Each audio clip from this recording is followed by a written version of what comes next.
बस कुसंग चाहत कुशल, रही मन मन अफसोस। महिमा घटी समुद्र की, रावण बसो पड़ोस।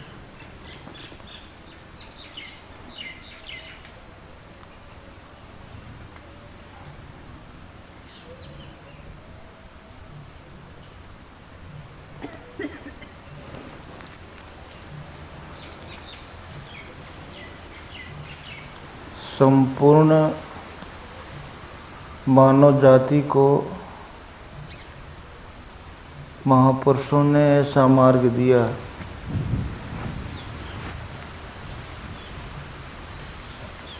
जिससे कभी भी सुख और शांति मनुष्य का पीछा नहीं छोड़ सकती।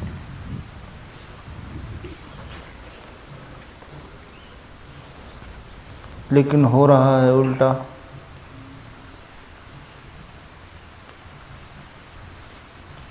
आप दुखों से छूटना चाहते हैं लेकिन दुख आपका पीछा नहीं छोड़ रहा। लेकिन महापुरुषों ने जो रास्ता दिया, फिर आप सुख से पीछा छुड़ाना चाहोगे तो सुख आपका पीछा नहीं छोड़ेगा।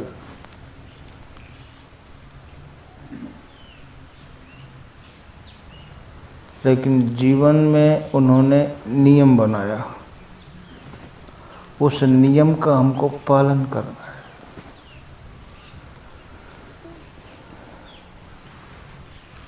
महापुरुषों ने,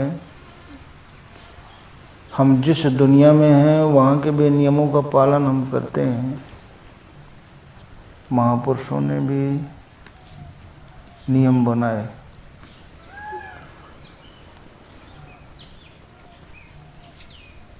महापुरुषों ने देखा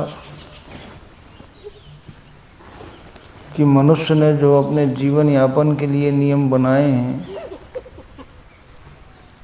वो यहीं तक सीमित हैं और इससे वो पूरी तरह से संतुष्ट भी नहीं है।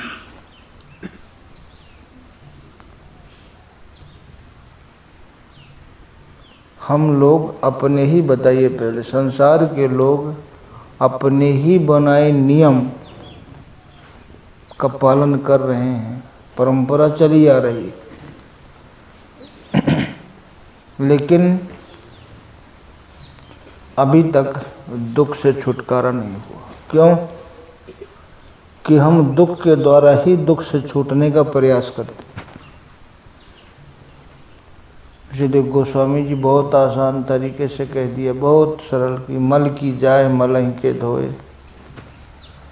अब बताइए, दुख को हम दुख से ही छुड़ाने की कोशिश कर रहे हैं। दुख का ही काम है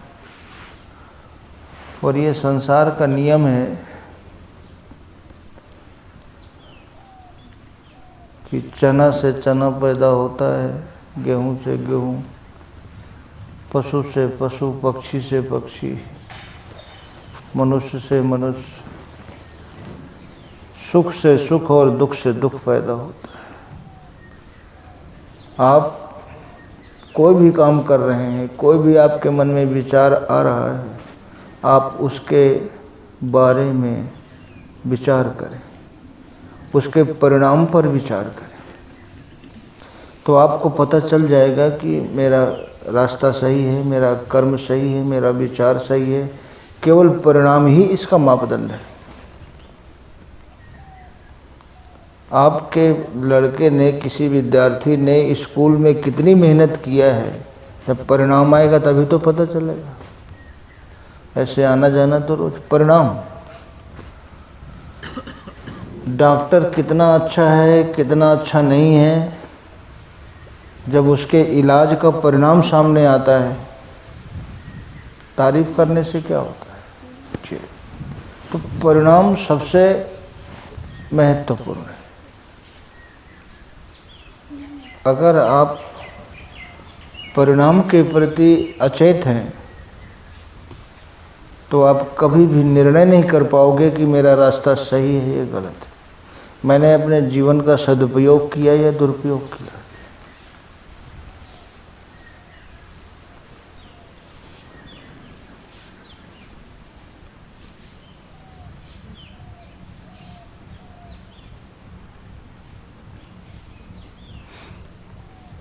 रास्ता हमेशा से महापुरुषों ने दिया, अनादिकाल से। लेकिन महात्माओं के प्रति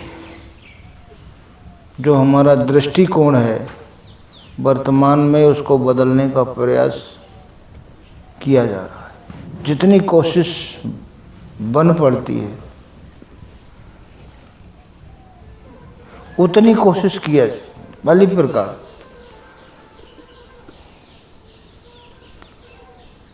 और अगर उनसे पूछा जाए कि चलो ठीक है, हमने महात्माओं से अपनी आस्था को हटा दिया, तो फिर एक दूसरे के लिए देने के लिए हमारे पास दुख और आंसू के सिवाय क्या है? फिर हम देंगे क्या समाज को? हमने उधर से उनका दिमाग घुमा दिया, इधर घुमा दिया, तो फिर क्या देंगे हम? इस पर कभी विचार नहीं किया। अभी आप लोगों ने सुना होगा, एक वो, अब कहीं भी है, किसी के पास 4 पैसा हो जाता है तो पैसा वो अपना जुगाड़ लगाया, मनोरंजन करते करते।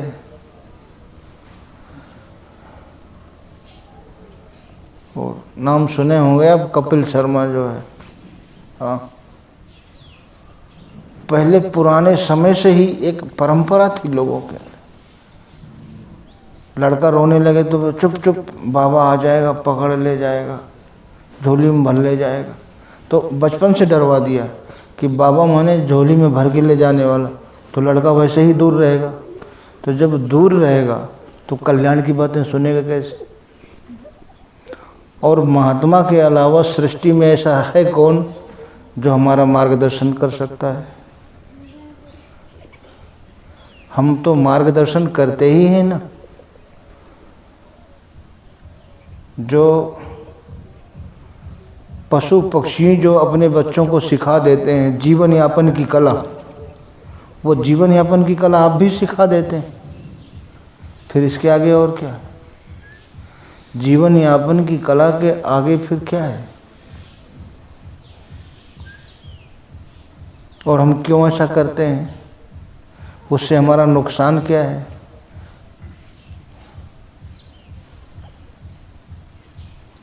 अगर कोई भी उनसे पूछ बैठे, चलो ठीक है आपकी बात ठीक माने लेते हैं, हम नहीं उधर जाएंगे, लेकिन आपके पास क्या? जब आपके पास स्वयं रोने का और दुख का सामान है, तो उधर से हमारे मन को हटा के आप देना क्या चाहते हैं? आपने हमारे मन को क्यों हटाया? जिस भारतीय संस्कृति ने पूरे विश्व में झंडे गाड़े, जिसका आज तक कोई अतिक्रमण कर नहीं सका, भविष्य में कभी उम्मीद नहीं है। इतनी पवित्र और महान संस्कृति को हम लोगों ने नष्ट किया। और नष्ट करके जो दिया उसका परिणाम क्या है? तो हमारे जो महापुरुष थे, जो ऋषि थे, उनकी दृष्टि परिणाम पे होती थी। वो परिणाम को सामने रख करके कोई नियम बनाते थे, कोई दिशा देते थे। इसीलिए वो सार्वभौम है। वो कभी सिद्धांत मरेगा नहीं। और आप लोगों ने जो नियम बनाए, आज से पहले 100 साल पहले जो हमारे पूर्वजों ने नियम बनाए, बताइए आज उन नियमों का वर्तमान में क्या योगदान है और क्या स्थान है कुछ? ऐसे आज के नियमों का, आज के रहन सहन का आगे 100 साल बाद ये तो बदलता रहता है।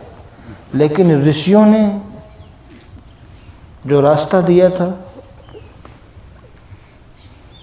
उस पर कितने चलने वाले लोग पहले थे बहुत, लेकिन धीरे धीरे।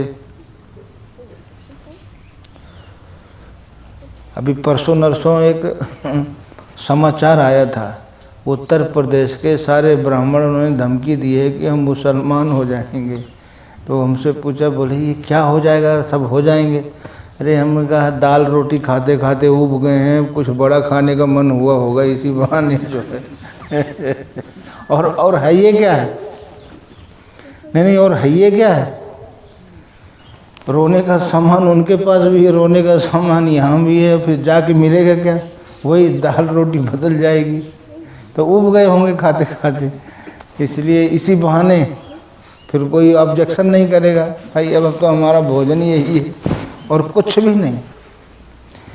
केवल ड्रेस बदलती है, खान पान बदल जाता है, रहन सहन बदल जाता है, और क्या बदलता है?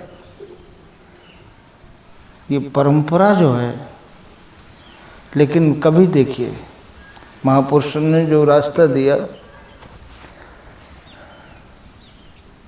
जैसे डॉक्टर दवा देता है और कहता है देखो परहेज से रहोगे तो बहुत जल्दी ठीक हो जाओगे, लेकिन अब रोगी का मन है, कौन कितना परहेज कर पाता है? परहेज कौन कितना कर पाता है? सब तो नहीं कर पाते, और जो कर ले जाता है वो जल्दी ठीक हो जाता है। अब बताइए हमारा जो है कहीं ना कहीं राग द्वेष है कि नहीं? ऐसा तो नहीं है ना, किसी न किसी से राग द्वेष नहीं है, और वो परमात्मा को बिल्कुल पसंद नहीं है, उसी को हम पाले हैं। भगवान कृष्ण ने सबसे पहले अर्जुन को कहा कि अर्जुन, काम क्रोध और लोभ ये नरक के 3 द्वार हैं, इनको रोकने के बाद ही मनुष्य अपने कल्याण का आचरण कर पाता है। तो वो कैसे होगा? तो कहते हैं ऐसाम तो अंतगतम पापम जनानाम पुण्य कर्मणाम। आप पुण्य कर्म शुरू करिए, ऐसा तो नहीं कि आप आज ही तुरंत उनको काबू में। पुण्य कर्म,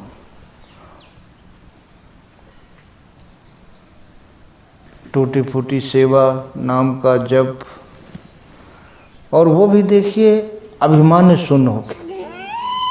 तो महापुरुषों ने रास्ता दिया, जरा सा भी अभिमान,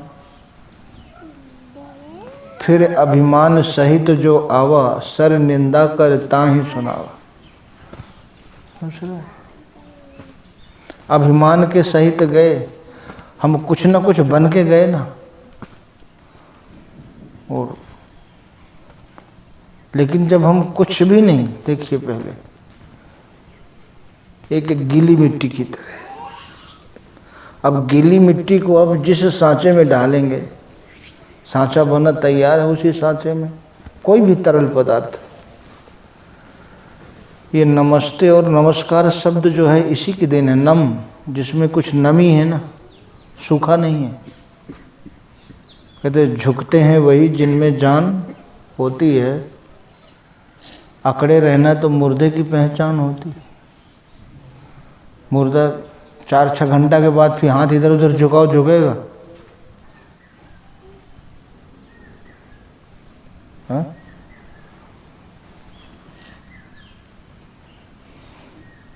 वो कहें बहुत से लोग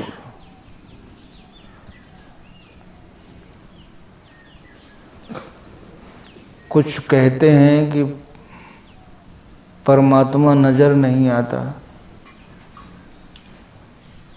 लेकिन ने कहा कि बस वही एक ही तो नजर आता है जब कुछ नजर नहीं आता। जब कुछ सब खो जाए ये, तो सिर्फ वही रह जाता है, फिर वही नजर आता है।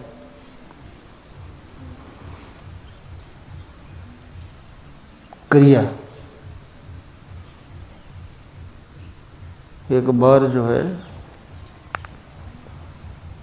अकबर ने बीरबल से कहा कि तुम्हारा धर्म बहुत अच्छा है, परमात्मा को बहुत मानते हैं सब, लेकिन ये सब कहने सुनने की बातें हैं, आज तक किसी ने परमात्मा को देखा ही नहीं।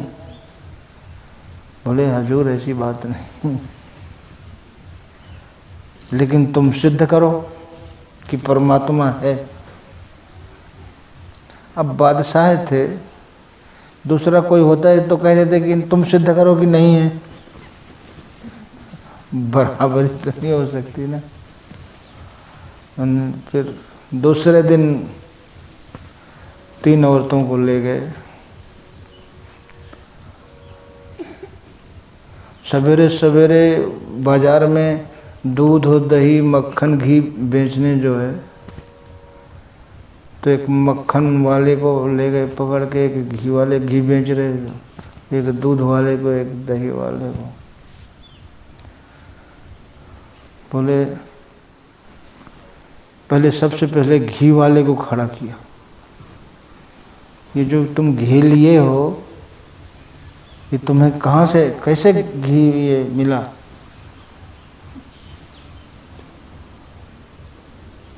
बोले ये मक्खन गरम किया, मक्खन से घी, लेकिन मक्खन में दिखाई तो नहीं देता। मक्खन में घी दिखाई देता है उसमें। अब आग जलाएंगे, गरम करेंगे तो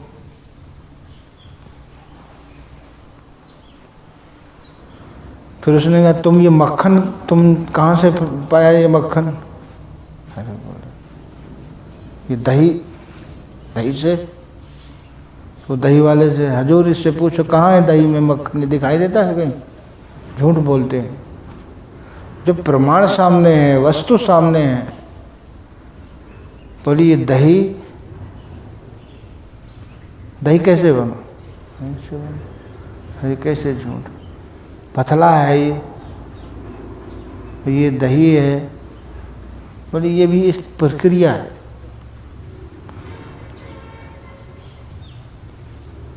तो दूध में, दही में हर जगह मक्खन है, हर जगह घी है। कोई ऐसी जगह है घी नहीं है, लेकिन दिखाई देता है। घी में, उसमें दूध में, दही में कहीं घी दिखाई देता है? किसी ने देखा? उसको मथना है। मुदिता मथै विचार मथानी, दम आधार रज सत्य सुबानी। प्रसन्न मन से तब मथ काढ़ ले ही नवनीता, विमल विराग सुभग सुपुनीता। तब मथ काढ़ ले ही नवनीता, मथ के काढ़ के निकालो, मंथन करो। ये ऐसा नहीं है कि ये जो समुद्र दिखाई देता है इसको मंथन किया, मंदराचल बनाया, फिर वासुकी नांग, ऐसा।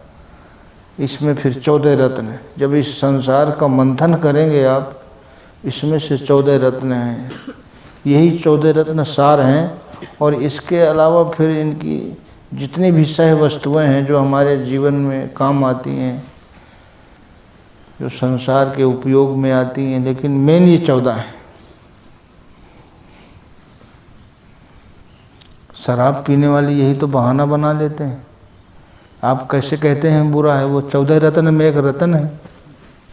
हाँ, समुद्र मंथन से निकला। हाँ भाई, रतन तो रतन, उसमें अमृत भी निकला है, उनकी लेवल में खड़ा है। लेकिन ये तो अपनी पसंद है।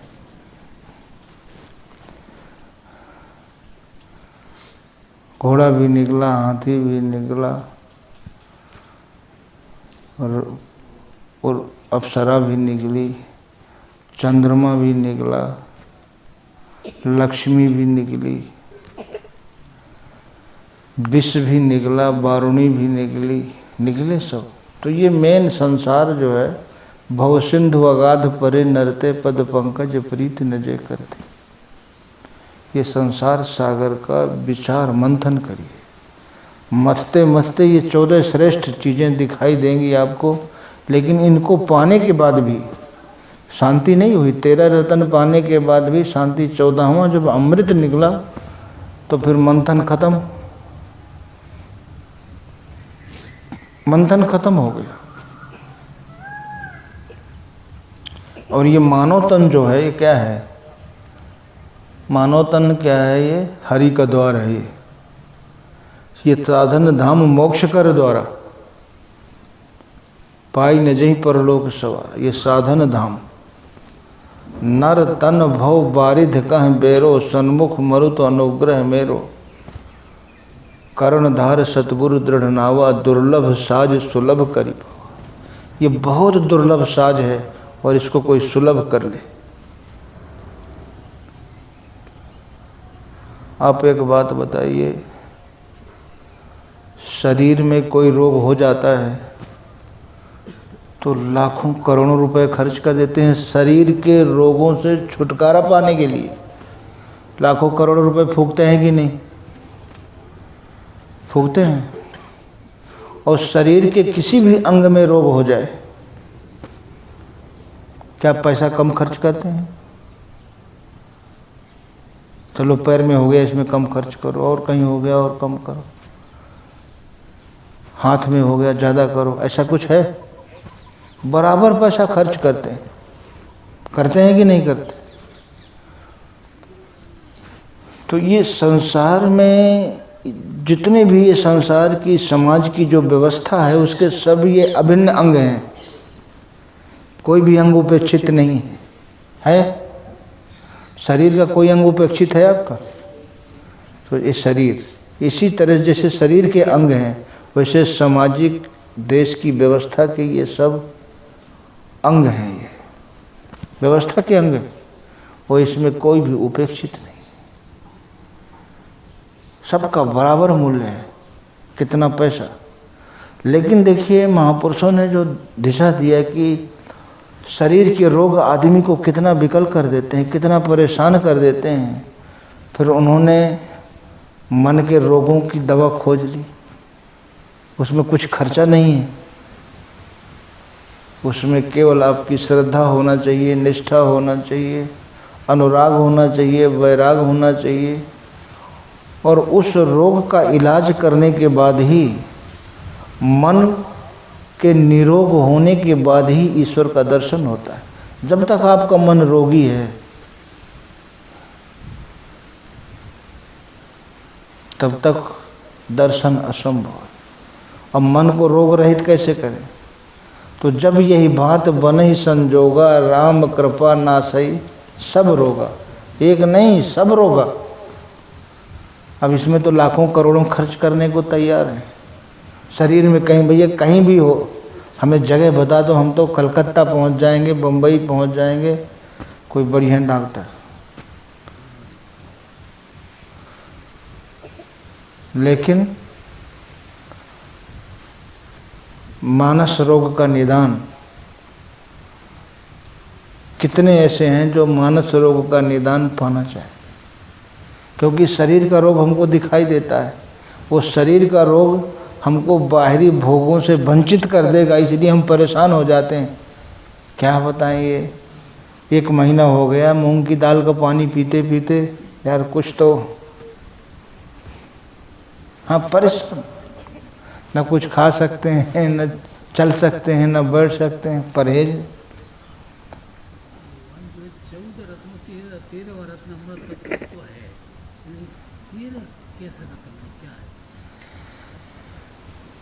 महापुरुष किसी का अनादर नहीं करते, सबका सम्मान देते हैं। इसलिए तो गोस्वामी जी ने कहा ना, बहुरी बंद गन खल सति भाई, मैं खलों की वंदना करता हूँ, जे बिनु काज दाहिने बाएं। नहीं नहीं, वंदना करते हैं, नाम है उसका। अब नाम है, ये कौन है जो नरवर में है देवी, क्या नाम है उसका? हाँ लोढ़ी। अब नाम है कि नहीं? माता है क्या वो? नहीं, नटनी थी ना, नाचने वाली है, लोगों को रिझाने वाली है, राजा की नौकरानी है। लेकिन नहीं, अब बताइए पहले, जब लोढ़ी माता, नहीं लोढ़ी माता की पूजा हो सकती है नहीं, फालतू बात की मतलब नहीं है। मतलब ये है कि ये मेन जो संसार में उपयोग में आने वाली जो चीज़ें हैं, मथते मथते इनको यहाँ तक पाया उन्होंने, ये चीज़ें श्रेष्ठ हैं।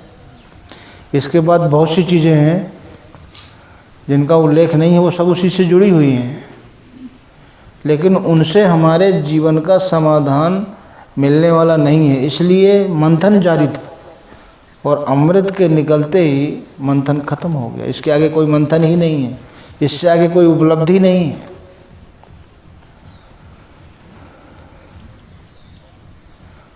तो महापुरुष तो सिया राम में सब जग जानी, और जब बताइए वो महापुरुष जिन्होंने ईश्वर को पाया है, क्या उनसे कोई प्रणाम करवाएगा?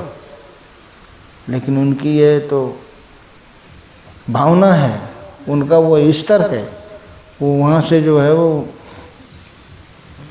सिया राम मैं सब जग जानी, करहूँ प्रणाम जोर जुग पा।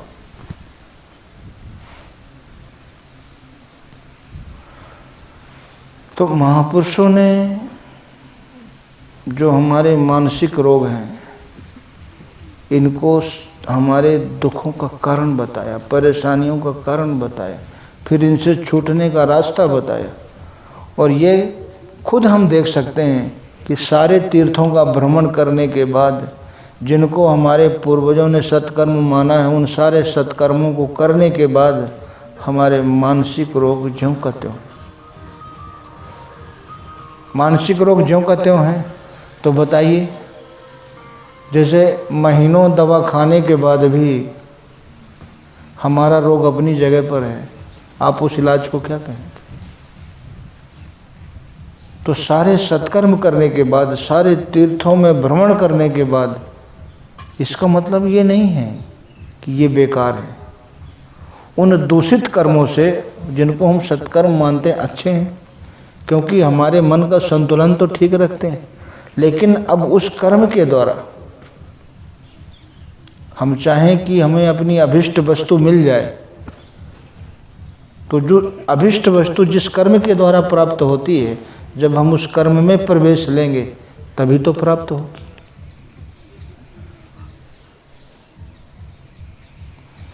और जो आपके घर में दरवाजे से प्रवेश करता है उसको आप साहूकार कहते हैं। और जो दीवार फांद के दोनों गए अंदर, तो दोनों दाखिल हो गए ना। क्या दीवार फांद कर आने वाले को आप उतना ही सम्मान देंगे जितना रास्ते से आने वाले को?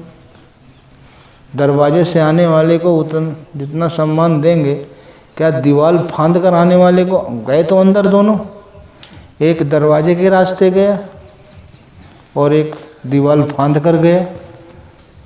दीवार फांद कर जाने वाले को क्या कहते हैं? चोर। और दरवाजे से जाने वाले को साहूकार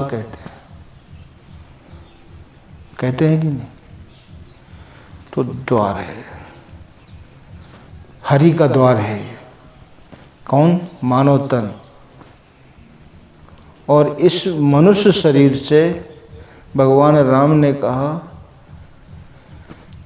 कि यही तनकर फल विषय न भाई, स्वर्ग स्वल्प अंत दुखदाई। ये केवल परमात्मा की प्राप्ति के लिए, और इसको भगवान ने बनाया ही है अपने अनुकूल।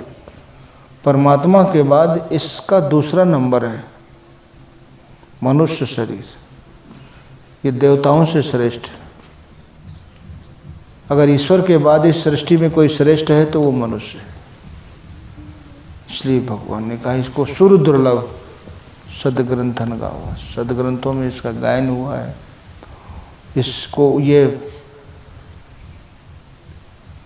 पलटी सुधाते 60 बिसले, ये अमृत पान करने के लिए तो मिला ही है। और वो मंथन शुरू किया तो अंत में वो भिल मिला। नर तन पाई विषय मन देही, और पलटी सुधाते 60 बिस। अब भगवान की दृष्टि में तो हम 60 हो गए ना। खूब मंथन करते रहे, खूब विचार करते रहे, लेकिन अमृत से पहले हम 60 ही तो मानते रहे उनको। लेकिन उन्होंने निराकरण तो कर दिया, स्पष्ट कर दिया कि अमृत प्राण प्राप्त करने वाला ही मानव तन धारण करने योग्य।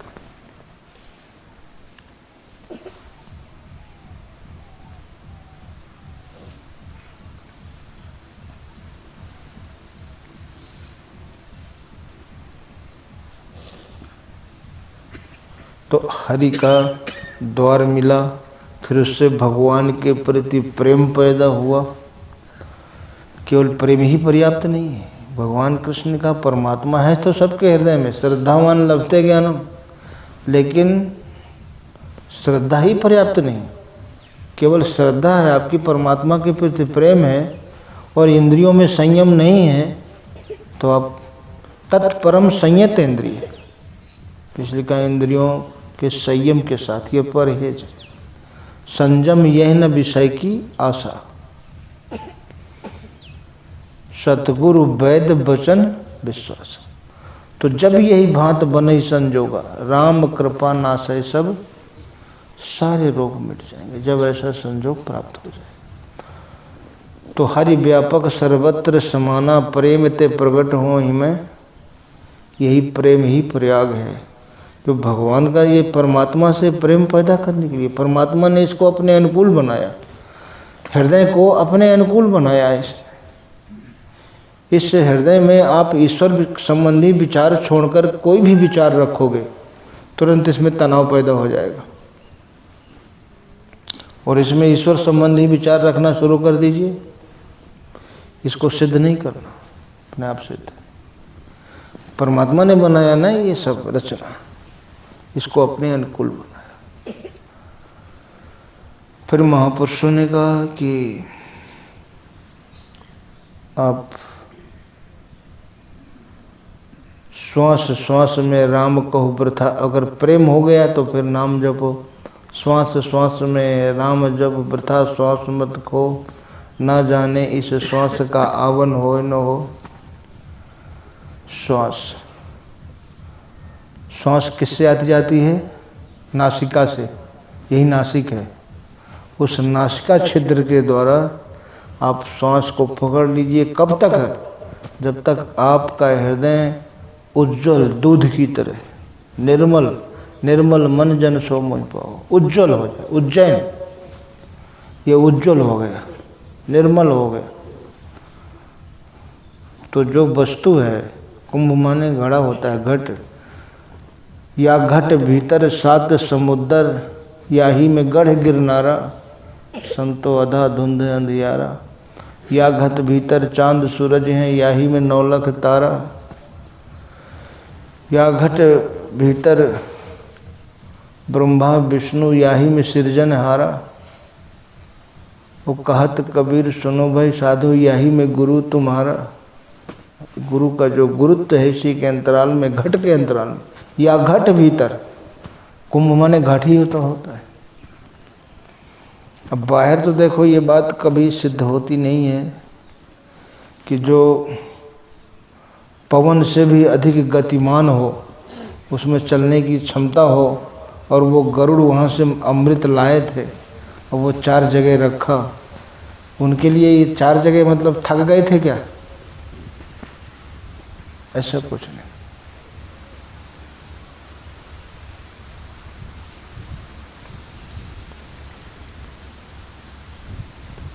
और अन्न दान और रस पीयूषा, अमृत कोई घोल पदार्थ नहीं है।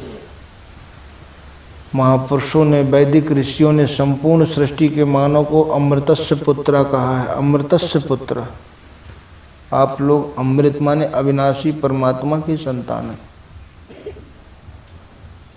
हाँ, विदेश वाले कहते हैं बंदर भालू की है, बताइए। यहाँ अमृतस्य पुत्र, वही डीएनए है सबका।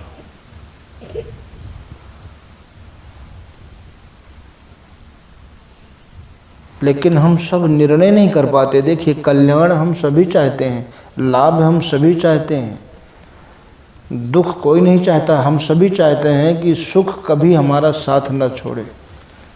अब एक बात सोचने की है, एक आदमी अगर सोचे कि मेरे जीवन में कभी अंधेरा न आए,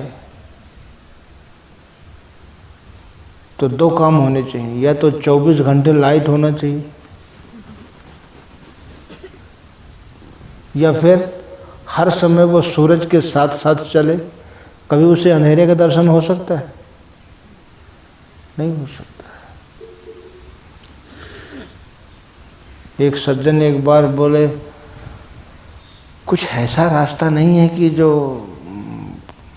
जैसे बटन दबाते हैं तुरंत बिजली जल जाती है। एक जगह उसका कंट्रोल स्विच होता है, वहीं से आप जलाएं तो तुरंत पूरे आश्रम में बिजली एक साथ जल जाती है, देर नहीं होती। इस तरह से कोई ऐसा तो भाई बात तो सही है, लेकिन जब बटन वाला सिस्टम पहले फिट करना होगा तभी तो, फिर ऐसा भी हो जाएगा। अब बटन दबाते ही बिजली तुरंत जल जाए, इसके लिए क्या करना है? पहले तो आप अपने घर की फिटिंग कराइए। कराएंगे कि नहीं कराएंगे? कराने के बाद फिर ट्रांसफार्मर से आप जुड़ेंगे, और जुड़ गए बस। तो ट्रांसफार्मर तो परमात्मा है ना, आप अपने मन को जोड़िए, और जोड़ने के बाद फिर जब चाहे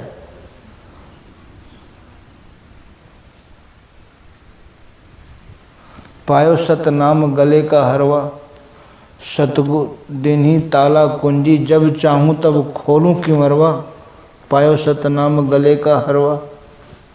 तो सतगुरु ने ताला कुंजी दे दिया, जब चाहूँ तुरंत बटन दबाओ, तुरंत।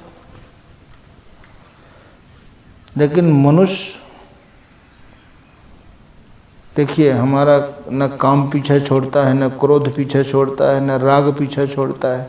सबसे पहले भगवान कृष्ण ने कहा, अर्जुन इंद्रियस्येन्द्रियार्थो राग द्वेषो व्यवस्थिता तैर्न भस्मा गच्छेत ह्यास परिपंथिना। इंद्रियों और इंद्रियों के भोगों में राग और द्वेष स्थित है। अर्जुन, कल्याणकामी पुरुष को इन दोनों के बस में नहीं होना चाहिए। अब बताइए, आपका या तो किसी से राग है या किसी से द्वेष है? ऐसा कौन है जिसका राग और द्वेष नहीं है? हर प्रकार की इच्छाओं से जिसका मन ऊपर उठ गया, साधना करते करते हर प्रकार की मानसिकता से ऊपर उठ गया, तो कबीरा खड़ा बाजार में दोनों दल की खैर, और ना काहू से दोस्ती ना काहू से, न किसी से दोस्ती ना किसी से बैर। भगवान कृष्ण ने कहा, अर्जुन इस संसार में ना कोई मेरा प्रिय है ना अप्रिय है। जो मुझे जिस भाव से भजता है मैं भी उसको उसी भाव से भजता हूँ। कोई प्रिय और अप्रिय है ही नहीं। लेकिन हम भगवान पर भी दोषारोपण करते हैं कि नहीं, जब उनके लिए कोई प्रिय और अप्रिय है ही नहीं।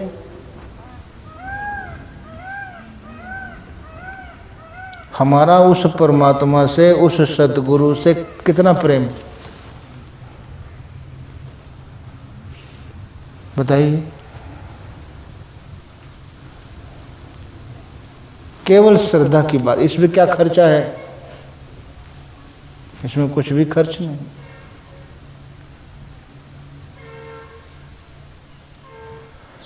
लड़के की शादी जब तक नहीं होती है तो माँ बाप के साथ रहना उसकी मजबूरी होती है। शादी के बाद वो माँ बाप को कितना सम्मान देता है, कितना प्रेम करता है, पता तो तभी चलता है। आप जितने भिखारी हैं, आप किसी भिखारी से पूछ लीजिए, चलो भाई 3 टाइम भोजन मिलेगा, भजन करोगे? नहीं। जबकि कुछ भी नहीं है, केवल भिक्षा ही पूंजी है, फिर भी तैयार नहीं।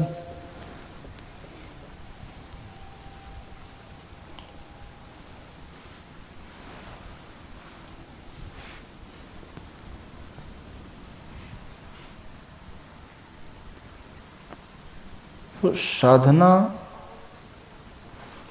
हमें करना है। प्रेम देखिए, पहले प्रेम तभी तो समझ में आता है।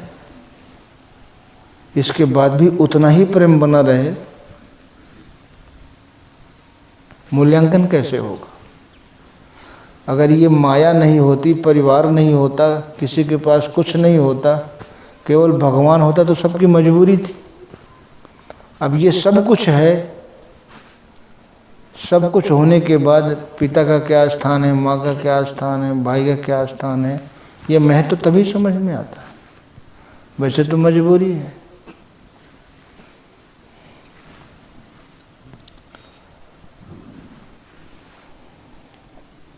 अगर भगवान बुद्ध के पास विश्व सुंदरी नहीं होती, महल की व्यवस्था नहीं होती, एक तरफ महल की व्यवस्थाएं, सोने की थाली में 56 प्रकार का भोजन, सोने के पलंग में सोना। आज तो देखिए, पहले आज ये कितने मतलब जो आस्थाओं को कम करते हैं, बताते हैं ना, अरे देखो देखो महात्माओं को क्या इन चीज़ों से मतलब। और पहले महात्मा जो है, दशरथ ने अपने गुरु को सोने का रथ दिया था, राजा जनक ने भी दिया था। अब एक सोने का रथ 5-6 कुंटल का तो वजन होता होगा, 1-1 कुंटल के तो पहिए बनेंगे। सोना तो भारी होता है। अब 6 कुंटल सोना बेच के कितनी गाड़ी आ जाएंगी बताओ।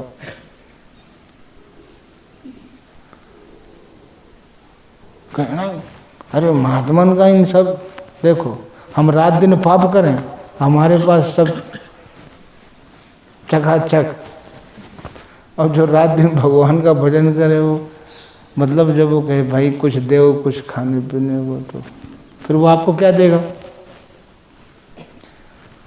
इसलिए महापुरुषों ने कहा सुर दुर्लभ सुख करी जग माही। सुर दुर्लभ, जो सुख देवताओं को दुर्लभ है, उस सुख का भोग करते हुए वो महापुरुष अंतकाल रघुपतिपुर जाए। कौन? जो भगवान का सच्चा भक्त है। सुर दुर्लभ सुख कर जग माही। अब बताइए, वो सुख देवताओं को भी दुर्लभ नहीं, मनुष्यों की तो बात ही क्या। वो इसी में तो जलते हैं। शिशुपाल इसी में तो जल रहा था यार। इतने बड़े बड़े चक्रवर्ती राजा सब कुछ, ये चरवाहा, तो उसकी दृष्टि में तो सब चरवाहे थे ना। तो इस मानसिकता के लोग, क्योंकि कमी थोड़े हैं, पहले भी नहीं कमी थी, आज भी कमी नहीं है, इसमें दोष उनका नहीं है,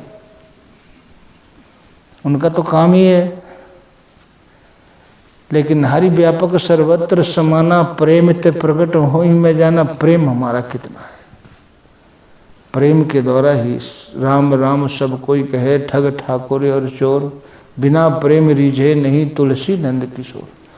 आदमी अपने मन से देखो, कोई बीमार है, अपने मन से कोई गोली निकालो, अस्पताल में जाओ, मेडिकल स्टोर में अपने मन से कोई गोली उठाओ, खा लो, ठीक हो जाओ। जिस रोग की जो निर्धारित दवा है, उस रोग की वो दवा लेने से आप रोग मुक्त हो सकते हैं। तो हमारे जो जन्म जन्मांतरों की जो पीड़ाओं का निदान है, दुखों का निदान है, जिसको महापुरुषों ने दिया है, अगर उस रास्ते पर आप चलेंगे, थोड़ा सा भी आप समय देंगे श्रद्धा के साथ, चालाकी के साथ, आपके परिवार में अगर किसी भी सदस्य का कोई बाहर वाला अपमान करता है तो आप, प्रेम है ना, है कि नहीं, है कि नहीं है। पूरी जायदाद बेच के लगा देंगे, पता नहीं कहाँ से पैसा आ जाएगा। क्या इतना प्रेम गुरु से है क्या, जो उस परमात्मा की कृपा के योग्य बनाता है, और जहाँ संपूर्ण समस्याओं का स्थायी समाधान है। तो वही तो बात है। अब कहते हैं वो हरि व्यापक सर्वत्र समाना, प्रेम से प्रकट हो ही मैं जाना। वो प्रेम से प्रकट होता है, प्रेम है नहीं। साची प्रीत विषय माया सो हरि भगतन की फांसी, कहे कबीर एक राम भजे बिन बांधे जमपुर जासी। तो सच्ची प्रीत विषय से और माया से है, ईश्वर से नहीं। आज जो जेलों में सजाएं काट रहे हैं, किसके लिए? कोई 10 साल की, कोई 5 साल की, कोई 20 साल की, कोई आजीवन कारावास, कोई फांसी के फंदे पे भी पहुंच जाता है, भगवान के लिए। खटमल खा रहे हैं, गर्मी में उनसे पूछो, वहाँ का भोजन देखो। हमने पूछा, कई लोग बोले जब दाल आती है तो उसमें डुबकी मार के देखना पड़ता है, 2-4 मिल जाते हैं दाने दाल के, हाँ सब्जी। तो ये भोजन जो है ना, किसके लिए कर रहे हैं ऐसा? और ऐसा भोजन अगर मिले गुरुजी के यहाँ तो है, यही खाना है, तो फिर हाँ। और महापुरुषों ने क्या कहा?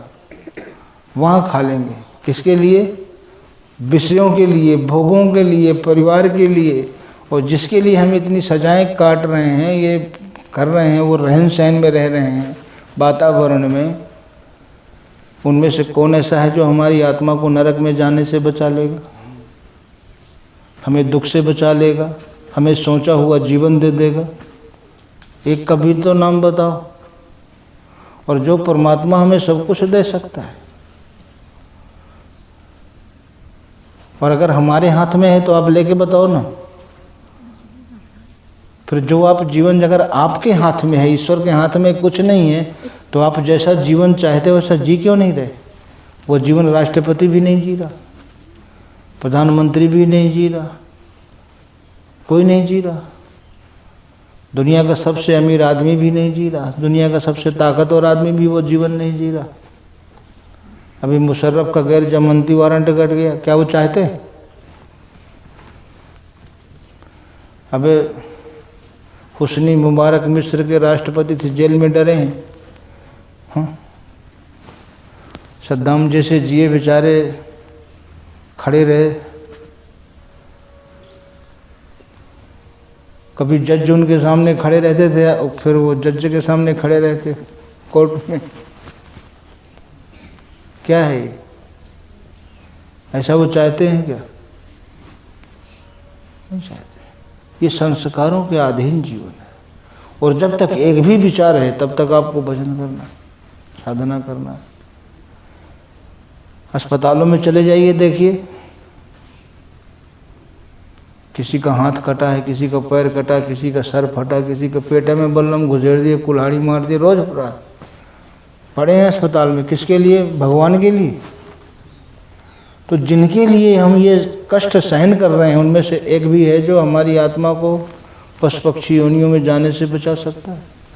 इसीलिए ऋषियों ने कहा कि द्वार धनी के पड़ रहे, धक्का धनी का खाए, कबहू तो धनी निवाजी हैं जो दर छाण। हाँ, कभी ना कभी। अरे हटाओ यार, ये तो इससे बढ़िया तो अपन वहीं थे। बात तो सही है, लेकिन वहाँ मिलेगा क्या? यही महर्षि वाल्मीकि ने कहा था कि अत्रि आदि मुनिवर तह बसहीं, करहीं जोग जप तप तनु कसहीं। यही तो तपस्या है, और क्या है? अगर भोगों को भोगते भोगते भोगते भगवान मिलते तो फिर घर में ही मिल जाते ना। उन्हीं भोगों से तो हम अलग आए। इसीलिए महापुरुषों ने कहा, कबीरा संगत साधु की जौ की भूसी खाए। देखिए, भूसी तो गेहूं की भी अच्छी, जौ की तो गले में अटकती है। लेकिन खीर खाने मिश्री मिले, साकट संग न जाए। वहाँ खीर मिले, रोज रबड़ी मालपुआ, लेकिन कब तक? एक दिन डॉक्टर भी कह देगा डायबिटीज हो गई, ब्लड प्रेशर हाई हो गया, उससे भी गए। साकट संग न जाए, रात दिन। पापी जो है, कबीरा निगुरा ना मिले, पापी मिले हजार। एक निगुरा के शीश पर लख पापी को भार, वो न मिले।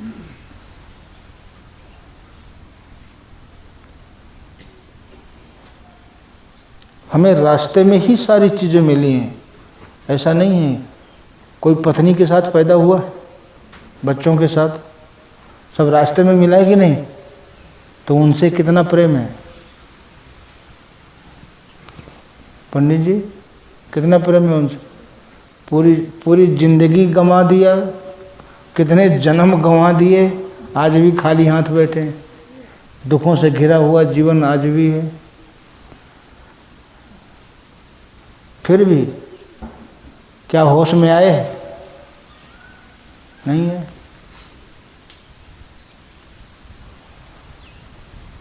नियम है। तो ये ऐसा नहीं है, इन संस्कारों का इतना दबाव है हमारे ऊपर, हम चाह कर भी नहीं ऊपर उठ सकते। इसलिए महापुरुषों ने एक रास्ता दिया। राजस्थान की घटना है, दो जिम्मेदार जो है, अब जागीरदार राजा होते थे, राजाओं के नीचे जागीरदार होते थे, जागीरदारों के नीचे जमींदार होते थे। तो जमींदार जो है वो वसूल करते थे महसूल, और वो देते थे किनको?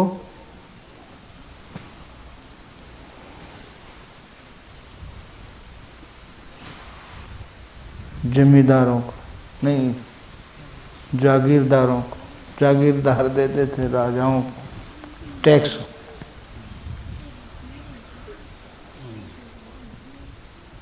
पहले मुखिया होते थे, मुखिया वसूल करते थे महसूल, जिसका वो राजा खजाने में जाता था। तो जिम्मेदार थे, अच्छी संपत्ति। तो बड़ा वाला लड़का शराबी कबाबी निकल गया। शुरू से संगत उसकी गलत हो गई, लेकिन जब तक पिताजी थे दाव दपट के मर्यादा थी। हाँ, लेकिन मारपीट खाने के बाद भी रास्ता तो एक बार जो पकड़ लेता है, जुआरी देखो चाहे शराबी जुआरी कोई भी नशा, जो नशा बाहर वाला है, अगर वास्तव में इतना नशा भगवान का चढ़ जाए, छुड़ाई से न छोड़े। कितनी मार पड़ती है, चोर भी कितना पिटते हैं, स्मगलिंग वाले भी कितना पिटते हैं, लेकिन कोई लाइन छोड़ता है? ऐसे ही कष्ट आने के बाद भी, दंड मिलने के बाद भी, ये भगवान की जो आदत है प्रेम करने की, भजन करने की, वो ऐसी आदत बन जाए कि वो छूटे ना, छुड़ाए से भी ना छूटे। आदत तो आदत, ऐसी आदत पकड़ना चाहिए, ऐसी आदत बनना चाहिए। चाहे कितने विघ्न आए, कितने व्यवधान आते हैं उनके जीवन में, कितने व्यवधान डाले जाते हैं। साल साल 2-2 साल के लिए जेल में घर वाले बंद करा देते हैं, इसका नशा छूट जाए, चोरी छूट जाए, बदमाशी छूट जाए, लेकिन निकलने के बाद हाँ, ऐसे ही भगवान के भक्तों को कितना प्रताड़ित किया गया। हिरण्याकश्यप ने कितना प्रताड़ित किया, ये भजन छोड़ दे, लेकिन नहीं छूटा। ऐसा नशा। तो जब पिताजी और वो जो छोटा भाई था, वो महात्माओं की संगत, उसको सही लाइन मिल गई और पिताजी उससे खुश भी रहते थे। और जब पिताजी विदा हो गए तो सर्वे सर्वा बड़ा भाई, उस समय की मर्यादा कभी कोई आजकल हो तो लड़ बैठेंगे, वो कुछ बोलते ही नहीं थे। वो बिगड़ता रहता है, क्या ये महात्माओं के पीछे पड़ा रहता है, क्या है उनके पास। जैसे वो है ना एक कपिल शर्मा, वो धारणा है लोगों की, ऐसा नहीं है। बाबा जी का टुल्लू का मतलब बाबा जी के पास कुछ नहीं मिलेगा, जबकि संसार को देने के लिए बाबा जी के अलावा कुछ है ही नहीं है। कहता है कि नहीं कहता? हो 2 पैसा कमा लिया, अभी तक नहीं कहता था। लेकिन भारत में कोई टोकने वाला नहीं कि क्यों, ये बाबा ही फ्री हैं इस दुनिया में और कोई फ्री नहीं, वही फालतू हैं क्या। अब उनसे पूछो कि तुम्हारे पास दुख के अलावा देने के लिए क्या है, तो ऐसा ही बोले कहाँ जा रहे हो, क्या मिलेगा। आप राष्ट्रपति से पूछो, प्रधानमंत्री से, दुनिया के अमीर आदमी से पूछो, आपके पास दुख और रोने का सामान छोड़कर कुछ है?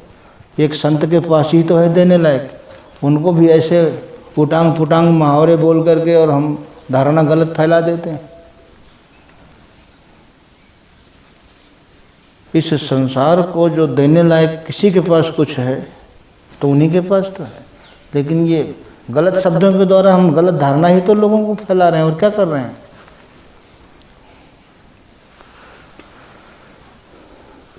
तो वो कुछ बोलता नहीं था। अब उन्होंने कहा देख अब ऐसे काम नहीं चलेगा, अपना अलग अलग हो जाओ। वो अलग अलग। अब वो सारी कमाई, दुनिया का एक भी दुर्गुण जो ऐसा नहीं है जो बड़े के पास नहीं था। वेश्याओं के पास जाना, मीट मदिरा का सेवन, जुआ खेलना। अब बताओ कमाना कुछ है नहीं, खर्च ही खर्च करना है तो कितने दिन रहेगा।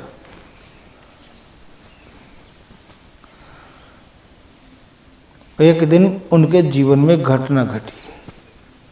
छोटा वाला सेवा करके वो 9-10 बजे गुरुजी को सुला उला के खिला पिला के जो बचे प्रसाद पा के अपना आके, और घर में देखो कमी कुछ नहीं।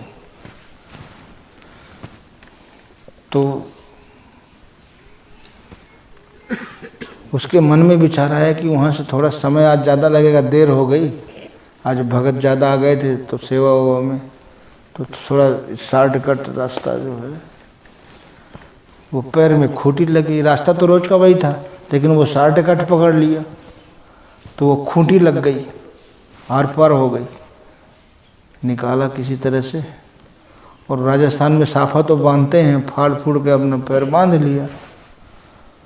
बांध के लंगड़ाते लंगड़ाते घर पहुंचा तो वो इंतजार कर रहा था। बोलिए क्या लगा पैर में? बताया। बोले मैं तुमसे पहले कह रहा था, अभी टिटनिस हो जाएगा, मर जाएगा, यही मिला तुमको फल। और देख मुझे तो रोज टोंकता था, देख मुझे हार मिला है ये।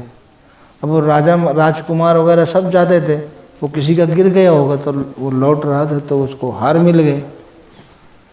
खुश कह, देख तुम कहते हो तुम्हारा रास्ता गलत है, ये गलत है, अगर मेरा रास्ता गलत तो मुझे ये सोने का हार मिलता। अब प्रूफ प्रमाण सामने है।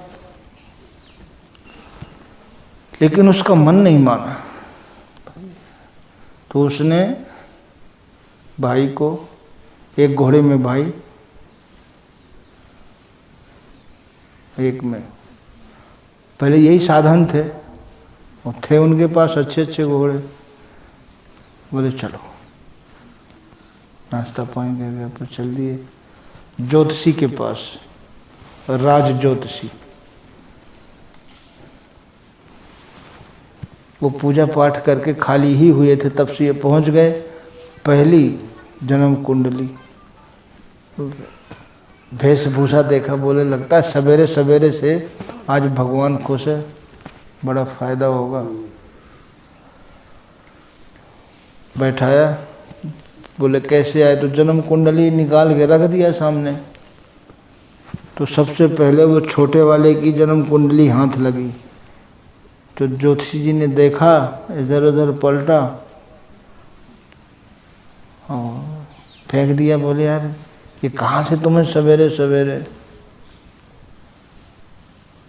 फिर दूसरी वाली देखा तो पढ़ता भी जा रहा, हंसता भी जा रहा। पढ़ लिया। बोले ये एक बार उनकी तरफ देखे, एक बार कुंडली की तरफ देखे।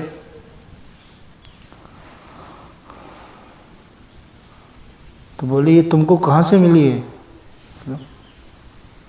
किसकी उठा लाए हो?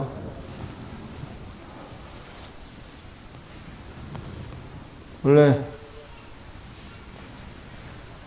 ये तो हमारी है और ये दूसरी वाली हमारे भाई, छोटे भाई की है। छोटा भाई बेटा। अब वो फिर दोबारा से दोनों कुंडलियों को देखा, फिर खुद गणित लगाया, फिर ग्रह दशा सब बैठाई, मुहूर्त तथ्य नक्षत्र सब बैठाया। बोले ऐसा हो नहीं सकता है, इस व्यक्ति की आयु आज तक ही है, इसलिए उसको फेंक दिया था। तो जब काम पूछा, अब वो सोचा ये तो चक्रवर्ती राजा की कुंडली है, इसमें लक्षण है सारे के सारे बड़े वाले में, इसलिए वो बार बार देख रहा था। उन्होंने बताया ये किसी चक्रवर्ती राजा की कुंडली है और ये आदमी की कल तक उम्र थी, कल आयु कल खत्म। बोले ये मेरा छोटा भाई है और जो चक्रवर्ती राजा कहते हो वो मैं हूँ। बोले नहीं। फिर उल्टा पलटा, फिर लगाया। बोले गलत हो ही नहीं सकता है, तुम काम बताओ अपने। अब जब काम बताया, बोले देख तुम्हारा रास्ता गलत, इसलिए पुण्य धीरे धीरे छीड़ हो गया। तुमको कल चक्रवर्ती राजा बनना था, लेकिन एक हार मिलके रह गया और इसकी कल तक मौत थी। लेकिन सत्कर्मों के द्वारा इसके गलत संस्कार कटते गए और एक खूंटी लग के रह गई। संस्कार अपना काम किया। गरुड़ सुमेर रेणु सम ताहि, चितवा राम कृपा कर जाए। इसकी कल मौत निश्चित थी, लेकिन खूंटी लग के रह गई। अब ये शेष आयु अपनी जिएगा, बड़ी लंबी आयु है। और तुम ये 10 दिन तुम्हारा ये हार चलेगा, इसको भी बेच बाँच के तुम अपना फिर भिखारी वाला जीवन जियोगे। उसको इतना झटका लगा, उस दिन के बाद से वो भी, अरे वो अब उसी कल्पना में, वो तो आधा पागल उसी समय हो गया क्या, अगर मैं इस गलत रास्ते पर नहीं चलता तो मैं चक्रवर्ती राजा होता। फिर भी उसको विश्वास नहीं हुआ। फिर उससे अच्छे देखिए आदमी का होता है, अगर कहीं किसी को इलाज कराना है, कोई डॉक्टर बता दे 10 लाख लगेगा, बोले ऐसे हो ही नहीं सकता। अब फिर दूसरे तीसरे के पास, अब वो ज़्यादा ही ज़्यादा पैसा बताते रहे तो फिर वो लौट के 10 लाख वाले पे आएगा।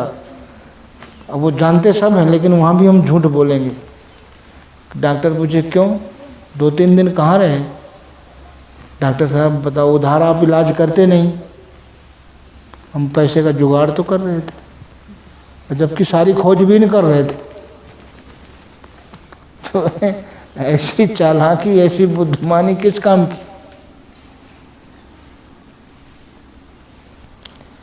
इसलिए एक ही साधे सब सधे, सब साधे सब जाए, तुलसी मूलहि से ये फूले फरे। एक परमात्मा के प्रति जिसकी हृदय में आस्था है, निष्ठा है, और सबसे पहले ये देखना है कि सबसे पहले हम प्राथमिकता किसको देते हैं, और प्राथमिकता ही नहीं, किस मन से देते हैं। हम जितनी लगन से, निष्ठा से बच्चों की व्यवस्था में लगे हैं, उतनी लगन और निष्ठा से हमने कभी गुरु की घंटे 2 घंटे भी सेवा किया क्या? केवल शरीर से, और वहाँ मन से, तन से, धन से, और अगर असफल होंगे तो दुखी होंगे। लड़कों की व्यवस्था में, परिवार की व्यवस्था में यदि आप लोग असफल होते हैं तो दुखी होते हैं कि नहीं? कभी कभी इतना दुख होता है कि फांसी के फंदे भी, कभी कभी इतना दुखी होते हैं कि हार्ट अटैक हो जाता है। लेकिन ईश्वर के चिंतन में, गुरु की सेवा में जब आप असफल होते हैं, कभी दुख होता है। अरे महाराज जी गए थे, वहाँ नहीं मिला वो, तो फिर हम चले आए, वहाँ तो हुआ ही नहीं, बस फॉर्मेलिटी पूरी हो, गए तो थे हम, वहाँ नहीं हुआ।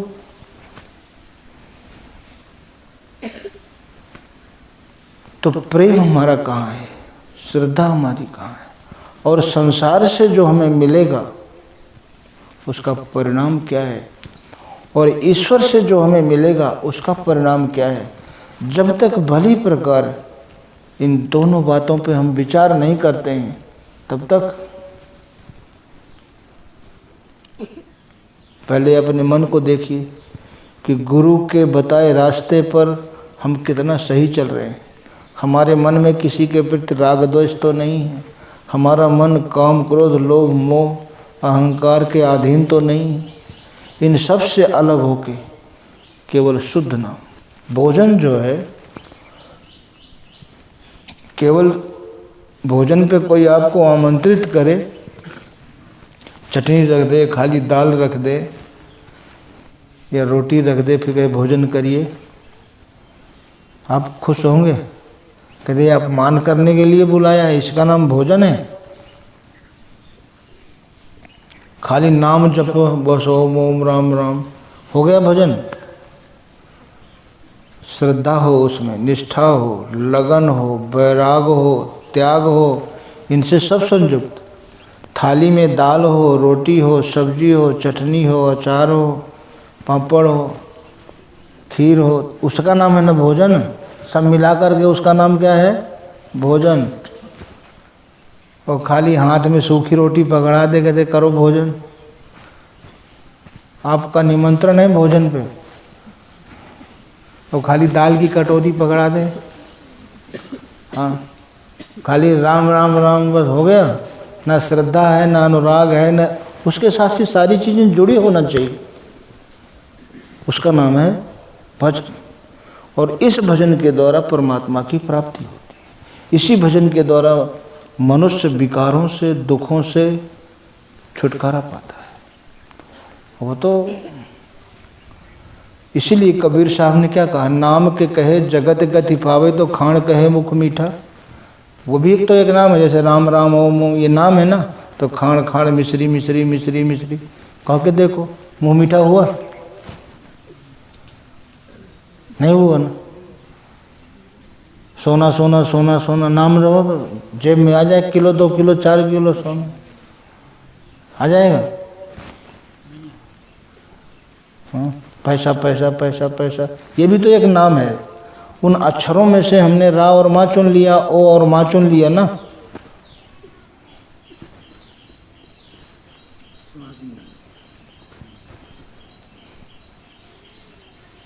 चुना है तो उसमें से एक जगह से रा उठाया, एक जगह से माँ उठाया, एक जगह से ओ उठाया, एक जगह से माँ उठाया। उनको जोड़ करके हम कहने लगे, ऐसे जोड़ लो। एक जगह से पैस पै, पप्पा पी पी पी पै, पै उठाया, एक जगह से सा उठाया, पैसा पैसा पैसा पैसा आ जाएगा। मिश्री मिश्री मिश्री मिश्री आ जाएगा। तो कहे भूख भोजन कहे भूख जो भागे, भूखा रहे न कोई। धन के कहे धनिक जो होए, निर्धन रहे न कोई। हाँ, कोई निर्धन रह सकता है? इसलिए बिन देखे बिन अरस परस नाम लिए का होई। पहले देखो, स्पर्श करो, उसको समझो और ये तुलना करते रहो कि मैं जितनी लगन से निष्ठा से अपने घर के काम करता हूँ, क्या मैं उतनी लगन और निष्ठा से भगवान का सुमिरन और गुरु की सेवा, उतनी लगन और निष्ठा? फिर आपको कभी भगवान से शिकायत ही नहीं होगी। आपका मंथन भी जारी रहेगा। तो ये मंथन हमेशा जारी रहता है। और कब तक जारी रहता है? जब तक अमृत जिसकी आप संतान हैं, उस अविनाशी परमात्मा की प्राप्ति नहीं हो जाती। ये मंथन तब तक जारी रहता है। लेकिन ऐसे कितने हैं, आप किसी के घर में जाइए, पहले तमाम जो है, एक देवता नहीं मिलेगा, एक ईश्वर नहीं मिलेगा। और जितने भगवान के भक्त थे सब, भगवान राम का भी यही सिद्धांत, जे मोहि भज तज सकल भरोसा। भगवान कृष्ण भी यही कहे, मत चित्त सर्व दुर्गाणी मत प्रसादात तरिष्य। मुझ में चित्त को लगाओ और कहीं मत लगाओ। लेकिन कहने वाले राधा राधा राधा राधा, पता नहीं क्या था। हाँ, तो मत चित्त, अगर मुझ में चित्त को लगाया तो उसका लाभ सर्व दुर्गाणी मत प्रसादात तरिष्यसि। मेरी कृपा से अर्जुन संपूर्ण दुर्गुणों से तर जाओ। यही दुर्गुण ही तो परमात्मा से दूरी पैदा की हुई। और अर्जुन अथ चेतम अहंकारम न शोष्यसि विनक्ष्यसि। अगर अहंकार के कारण मेरे वचनों को नहीं सुनोगे तो विनक्ष्यसि, विनाश को प्राप्त हो। बहुत सीधी सफा बात उन महापुरुषों ने की। लेकिन इसके बाद भी कितने ऐसे हैं, अब कितने ऐसे भक्त होंगे जिनके हृदय में केवल ईश्वर के अतिरिक्त और किसी के लिए जगह नहीं होगी। और जिनका हृदय ऐसा है, उनके जीवन को जाके देखें, कोई कमी है ये भी देख लें, उसका प्रमाण भी देख लें। और अगर है तो वो कमी हमारी है। जब वाल्मीकि से भगवान राम ने पूछा कि मेरे रहने लायक स्थान बताइए प्रभु, तो उन्होंने कहा यार हमको प्रभु कह रहे हैं। वो देखने लगे कहीं धोखा तो नहीं हो रही। फिर भीतर बाहर ध्यान लगा के देखा, बोले यार ये भक्तों को बड़ाई देते हैं, इनका बड़प्पन है। तो वाल्मीकि ने एक बात कही थी, कहीं ऐसा ना हो। वाल्मीकि ने इसलिए कही, कहीं ऐसा ना हो हमने इनको बेवकूफ़ बना दिया कि देखो तुम पूछो मैं रहूं कहाँ, मैं पूछत सकुचाऊं, और जहाँ न हो तहाँ देव कहे तुम्हें ही दिखाऊं उठाऊं।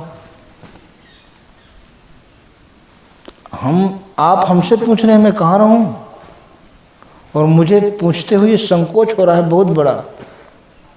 क्या संकोच? कि आप जहाँ कहीं ना हो वो जगह तो बताइए। अरे बोले देखिए आप हमें बहकाओ मत, हमें रहना है शरीर से, तो बोले ठीक है, चित्रकूट में। फिर उन्होंने दोनों चीज़ें बताई। अत्रियाद मुनिवर तह रहें, करें जोग जब तब तन कसें। अत्रियाद रहते हैं चित्रकूट में। राम कथा मंदाकिनी चित्रकूट चितचार, तुलसी सुभग स्नेह बन श्री रघुवीर विहार। ये राम कथा ही मंदाकिनी, मन को दागने वाली है, मन को स्थिर करने वाली है। और ये निर्मल चित्त ही चित्रकूट है। चित्रकूट चितचार, तुलसी सुभग स्नेह वन। ये स्नेह रूपी वन में भगवान श्री राम का विहार रहता है। ये आपका जो स्नेह है, उसी स्नेह के वन में जो है। तो फिर उन्होंने बताया, कहा कि कथा तुम्हार सुभग सरि नाना, जिनके श्रवण समुद्र समाना। जिनके कान समुद्र के समान है। ये नहीं देखिए, हम तो बाहर जो है ना, थोड़ा भगवान कहीं ऐसा ना हो हमारी दुनिया, देखिए पहले कहीं ऐसा ना हो दुनिया के काम में कोई अड़चन आ जाए, तो अड़चन न आए इसलिए थोड़ा हाजिरी दे आओ, फिर अपना टाइम देखते रहो, बस इतने टाइम है, कोई अड़चन ना आ जाए। हमें कुछ कल्याण उल्याण से नहीं देने, कुछ अड़चन ना आए।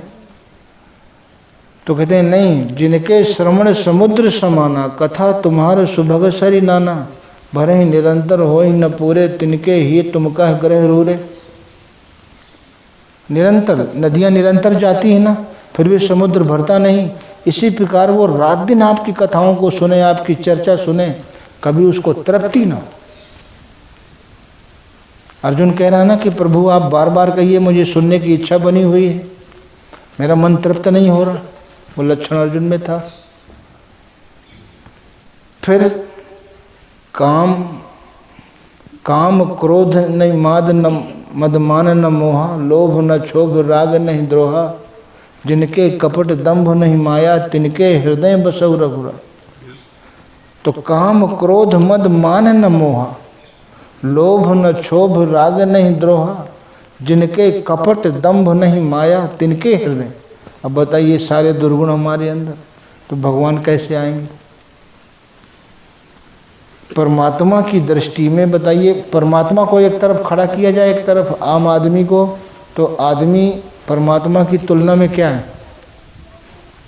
कहीं से कहीं तक। और आप कहीं किसी के दरवाजे जाएं और वो एक गोबर की टोकरी भर के ऐसे डाल दे, फिर कहे श्रीमान जी पधारिए, दोबारा उसके दरवाजे जाएंगे? तो कितने जन्मों का कचरा भरा है हमारे भीतर, उसी में कहते हैं भगवान आओ बैठो ही। तो ये बताओ, भगवान का सम्मान किया हमने कि अपमान किया? और भगवान का अपमान करने वाला कभी सुखी रह सकता है? तो भरा है ना इसमें काम क्रोध मद मान न मोहा। न मद है, न मान है, न मोह है। लोभ न क्षोभ राग नहीं द्रोहा। जिनके कपट दंभ नहीं माया, तिनके हृदय। हाँ, अब बाजारों में आप रोज जाते हो कि नहीं जाते हो?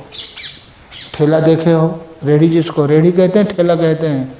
10-20 किलो फल हैं तब भी सजा के रखें, 10-20-50 किलो मिठाई है तब भी सजा के। ऐसे भी तो रख सकते हैं, सजा के क्यों नहीं? सजा के क्यों?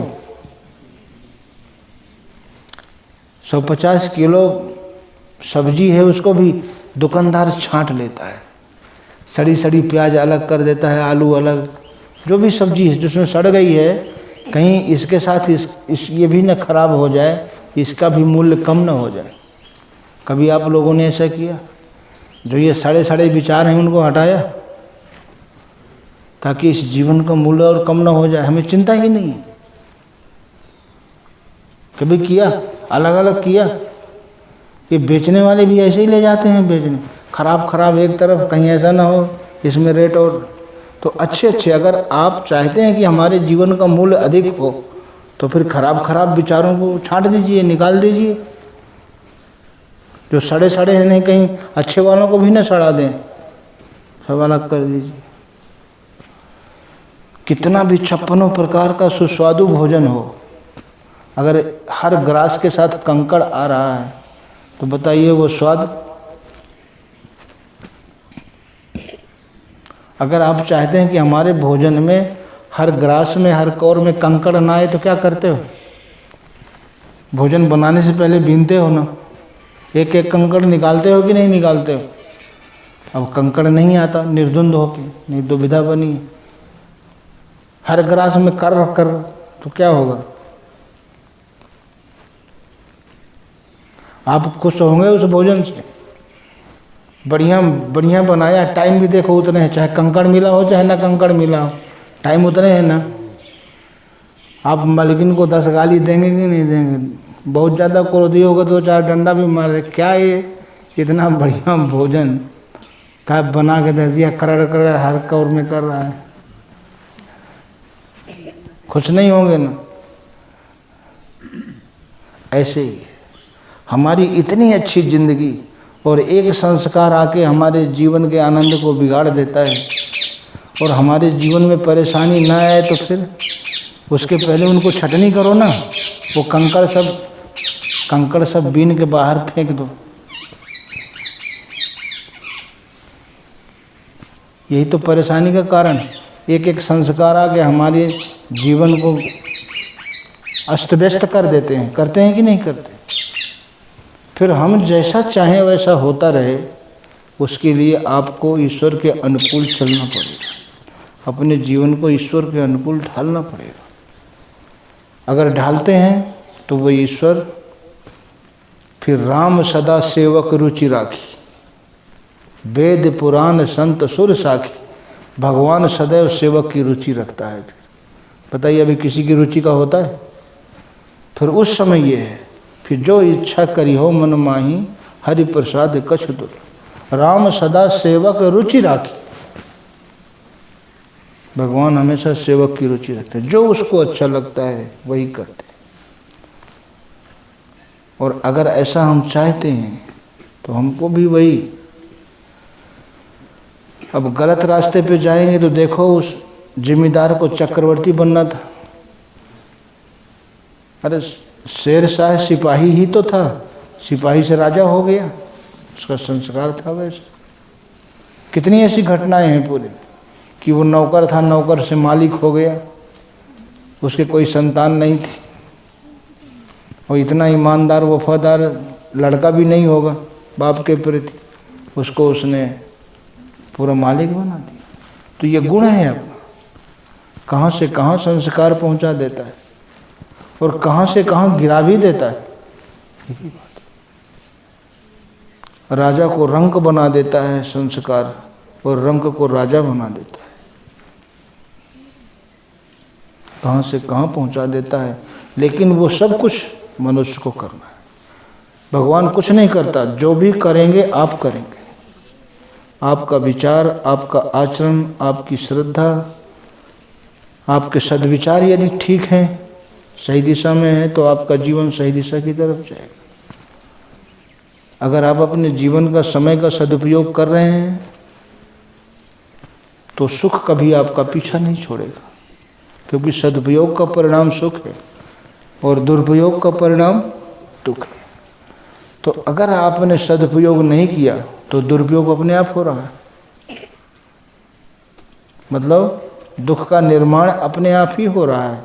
इसीलिए न चाहते हुए भी दुख आपका पीछा नहीं छोड़ता, क्योंकि दुरुपयोग अपने आप हो रहा है। अपने आप न चाहते हुए भी दुख आ रहा है अपने जीवन में।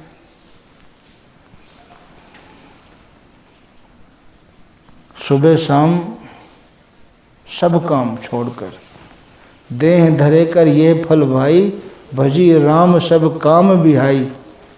सब काम छोड़ के 1 घंटा सुबह दो, 1 घंटा शाम को। इन्हीं कामों से छूटने के लिए तो भजन किया जाता है, इन्हीं दुखों से छूटने के लिए। इनसे फायदा क्या है आप बताइए? अभी ये जो तमाम रोग फैला है, डेंगू फैल रहा है, कितने मर रहे हैं, कैंसर के कीटाणु। आप चाहेंगे कैंसर के कीटाणु डेंगू के जीवित रहें, फैलें? तो हम ये हमारी सबकी सोच यही है कि दुख हम नहीं चाहते हैं, लेकिन काम वही कर रहे हैं जिससे हमें दुख की प्राप्ति हो। जैसे एक बिल्डिंग बनाने वाला है, बिल्डिंग आप बनवा रहे हैं और आप सोचते हैं कि मेरी बिल्डिंग 200 साल 300 साल टिकाऊ हो, उसके लिए आपको क्या करना होगा? क्या करेंगे आप? केवल इतना सोचने से आपकी बिल्डिंग 300 साल टिकाऊ हो जाएगी? जहाँ 12 mm का सरिया लगना है वहाँ 16 का लगाओगे, और जहाँ 10 एक का मसाला 8 एक का लगना है वहाँ 7 एक 6 एक का लगाओगे। कुशल कारीगर होंगे, उसकी नींव सही होगी, हर ईंट।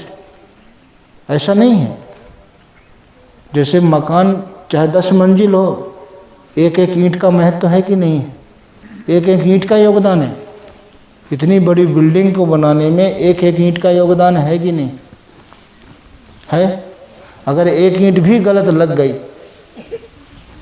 तो पूरा मकान बेकार हो जाएगा। ऐसे आपके जीवन के निर्माण में एक एक विचार का योगदान है, एक एक विचार का महत्व है।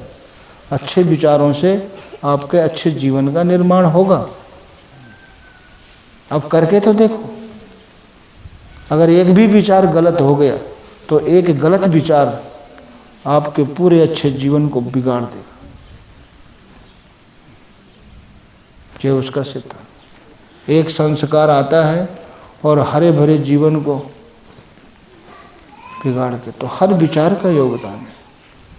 अपने विचारों के प्रति हमें सावधान रहना है, विचारों को ही सुलझाना है और उन्हीं को संवारना है। सजा के रखो। अब ये दुकानें में हम सजा के रखते हैं, देखो कहीं किसी दुकान में चले जाओ, ठेला में चले जाओ, सजा के रखते हैं कि नहीं? इससे संसार आकर्षित होगा और उससे हमें पैसा मिलेगा, पैसा से सामान खरीद, सुख सुविधाएं, लेकिन एक दिन वो हमारे दुख का कारण बनती है। दुख और आंसू छोड़कर हमें कुछ, फिर भी देखिए हमारी सबकी सोच क्या है कि संसार को आकर्षित करो, और भक्त की सोच क्या होती है? भगवान को आकर्षित करो, उसी से अपना काम बनना है। और अच्छे विचारों के द्वारा, अच्छे विचारों से अपने हृदय को सजाओ। और जिस दिन हम ऐसा करने लगेंगे, आप समझिए हमने भगवान को आकर्षित करने का प्रयास शुरू कर दिया। फिर उनको सजाइए। जैसे दुकान में सामान सजा के रखा है ना, ठेला में सामान सजा के, ऐसे ही अपने हृदय को, जिसको भगवान ने अपने अनुकूल बनाया, उसको अच्छे विचारों से, उसके अनुकूल विचारों से आप उसको सजाइए। सजाते सजाते फिर वो अनुकूल हो गया, वो प्रसन्न, आकर्षित हो गया। जिस दिन आप उसको आकर्षित करने में सफल हो गए, आपका जीवन सार्थक हो। फिर कुछ शेष बचा ही नहीं, बचेगा भी नहीं। फिर आप मन में जो भी सोचते चले जाओगे, मन में सोचोगे, वो आपको होता वैसा ही। जब हिरण्यकश्यप को भगवान ने मार दिया तो कहा प्रहलाद ने, प्रभु बस अब आपके सिवाय इस हृदय में कुछ न रहे। और आप बोले नहीं, प्रहलाद मेरी प्रसन्नता के लिए 1000 वर्षों तक देखिए, मेरी प्रसन्नता, फिर वो भगवान की प्रसन्नता होगी। जो भी आप करेंगे वो परमात्मा की प्रसन्नता होगी। प्रहलाद की बिल्कुल इच्छा नहीं थी भोगों को भोगने की, बिल्कुल, लेकिन भगवान ने कहा मेरी प्रसन्नता के लिए, तो भगवान की प्रसन्नता के लिए फिर वो भक्त जो भी करेगा वो भगवान की प्रसन्नता प्रसाद।